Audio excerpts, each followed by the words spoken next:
Alors, retour à notre témoin Istanbul, Nouhaila, étudiante marocaine. J'espère que vous m'entendez à présent. Oui, je vous entends très bien. Parfait. Alors, on disait que les familles des sinistrés, les familles qui sont surtout hors Syrie, hors Turquie, s'inquiètent du sort de leurs proches. C'est vrai que vous êtes à Istanbul alors que la situation est plutôt critique dans l'est du pays. J'étais en train de vous poser la question sur les moyens de communication prévus par les autorités turques. Comment elles arrivent à alerter la population sur place, comment la communication s'organise? Alors, en cas de séisme, la première alerte se produit toujours sur nos téléphones.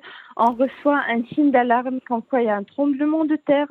En deuxième des choses, ils nous ont fourni des applications et des groupes d'agences qui sont responsables de la coordination au niveau national qui s'appelle la FAD. C'est une agence ou bien un groupe de gestion de crises et de situations d'urgence. Et pour la municipalité d'Istanbul, toujours on a l'ACOM, le centre de coordination des crises aussi. Et quelles sont les directives que les autorités turques vous ont données en cas de répliques, les répliques qu'on craint justement en Turquie, en Syrie et ailleurs? Qu'est-ce qui a été dit dans ce sens et comment la métropole d'Istanbul se prépare à une éventuelle réplique? La qaddarallah. Alors, la vérité, jusqu'à présent, ils attendent toujours une nouvelle réplique. Et possible bien sûr. Et il est recommandé de se mettre toujours en protection hors des bâtiments fragiles, ainsi de préparer un sac d'urgence qui contient tous les nécessaires, aussi de contacter aussi le groupe AFAD en cas d'urgence. D'accord. Nouhaila, est-ce que vous avez contacté l'ambassade pour toute urgence, l'ambassade marocaine? Et connaissez-vous aussi des Marocains qui ont été en contact durant cette journée avec notre ambassade en Turquie?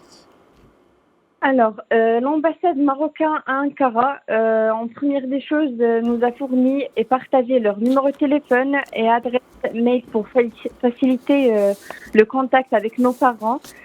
En cas d'urgence, bien sûr. Jusqu'à présent, puisqu'il n'y a pas eu de quelque chose de grave et quelque chose d'urgence, je n'ai pas toujours contacté l'ambassade, mais bien sûr, s'il le faut, c'est la première des choses que je vais faire, c'est de contacter l'ambassade marocaine. Mhm. Parfait, merci beaucoup Nouhaila pour ce témoignage. J'espère que tout ira pour le mieux pour nos frères en Turquie et en Syrie, à notre communauté installée dans les deux pays. Merci encore une fois pour ce témoignage, Nouhaila. Merci à vous, bonsoir.